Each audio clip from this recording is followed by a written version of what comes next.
ভারতীয় নাগরিক মোসাম্মদ ফনি বেগম মালদা জেলার কালিয়াচক থানার হাজিপাড়া ইউনিয়নের 2 ছতরবিঘি গ্রামের মোহাম্মদ কসিমউদ্দিনের স্ত্রী বার্ধক্য জনিত কারণে 4 ডিসেম্বর সন্ধ্যা 7টায় নিজ বাসভবনে ইন্তেকাল করেন।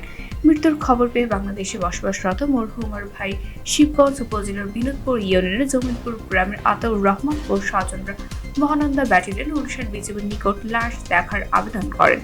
আবেদনের প্রেক্ষিতে বিজিবির পক্ষ হতে তাৎক্ষণিক প্রতিপক্ষ ভারতীয় সীমান্তরক্ষী বাহিনী বিএসএফ এর সাথে যোগাযোগ করা হলে 5 ডিসেম্বর সকাল 8:30টায় কিরণগঞ্জ বিওপির সীমান্ত পিলার 179/3 এলাকার শূন্য লাইনে বিজিবি বিএসএফ এর উপস্থিতিতে মৃতের লাশ দেখানোর ব্যবস্থা করা হয়।